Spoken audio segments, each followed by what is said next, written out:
Hello, I hope you're all ready for some exciting, fast-paced beat-em-up action because it's time to play Vantage Master.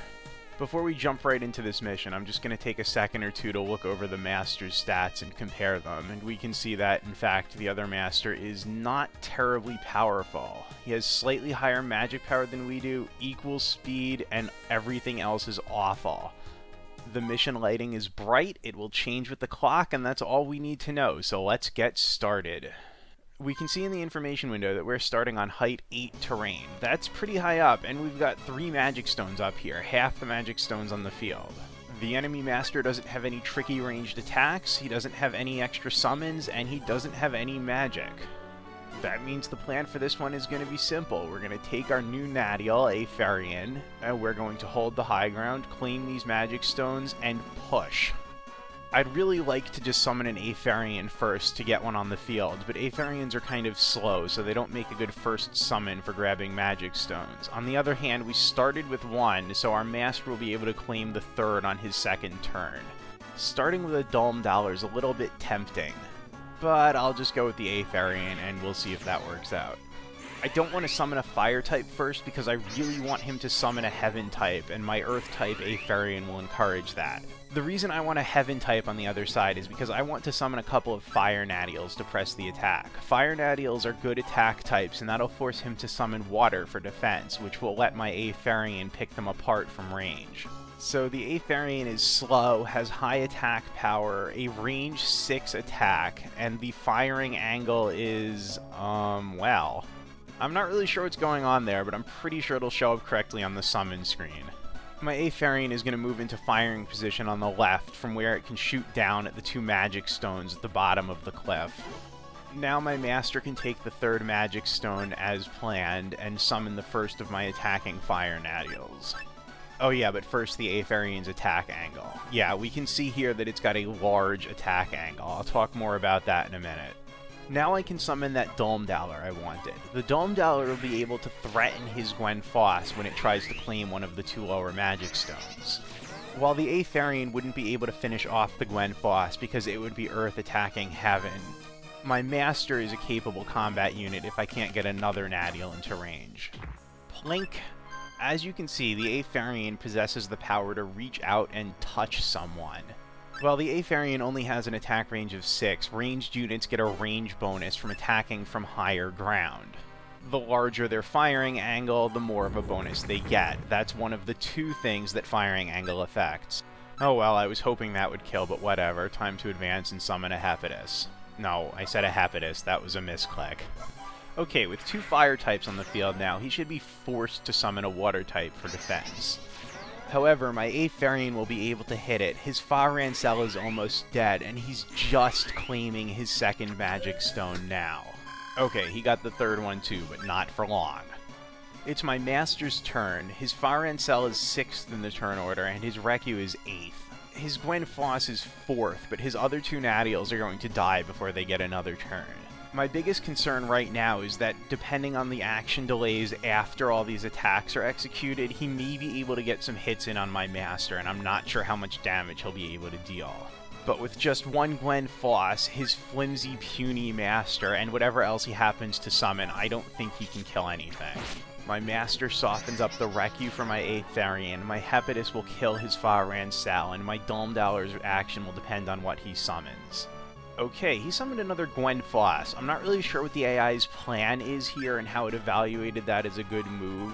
That does mean there's some slight risk of him attempting to assassinate my master, but I think I can kill his before he kills mine. So his Farancel goes down, and okay, he moved his Gwenfoss over to guard the magic stone and zap my master. He only dealt 2 points of damage though, so it's perfectly safe for my Dulm Dollar to go sit on that magic stone, take it away from the enemy, and get a little more HP. Alright, the plan was for my Aetherian to finish off his Recu here, and it could definitely do that, but I do want to see if maybe it can get a shot at his master first, and it can't, so I'm just going to finish off the Recu as planned. Notice that the Aetherian, shooting from height 8 to height 3, gains an extra 2 hexes of range, giving it a total range of 8 hexes. Also notice that I haven't moved my Aetherian since the first turn. It's just sitting in place and shooting, letting it shoot as fast as it possibly can with its terribly low speed. Okay, yeah, as I suspected, he's trying to kill my Master. My Master's now down to 4 HP, but all the enemy has left in the way of attack power is 2 Glenfoss, and I have 2 Fire Nadials on the field. This could potentially have been somewhat of a sticky situation, except that my Master is standing right next to one of the enemy units, which means he can attack, do a bunch of damage, and then his action delay afterwards will be extremely low. 4th in the turn order, actually, so yeah, not long at all. My Domedeller will easily be able to finish that off, leaving his other Glenfoss as prey for my Master and my Hepatus. Unfortunately, my Hepatus is going to have to attack first. Normally you want to try to feed kills to your Nadials instead of to your Master, because Nadials gain Sat and Masters don't during combat. In a longer mission, the gains from leveling up Nadials can provide a substantial advantage, but in this mission it's really not gonna matter. Okay, we've reached the cleanup stage of this mission now. I have 3 Nadials left, an advantage in Magic Stones, and he's down to just his Master. He summoned another Glenfoss, which means probably the AI is planning on another Master assassination attempt. I don't think it has any chance of success though, because my Master is going to be able to move on to a Magic Stone for safety and regeneration before that Glenfoss will move. Even though it's almost daytime now and Marmee is a night type, the healer will still secure my victory by making it impossible for him to kill my Master. I actually really like the background track that plays on this level and some of the other ones, so I'm going to be quiet for a little while so you can hear it.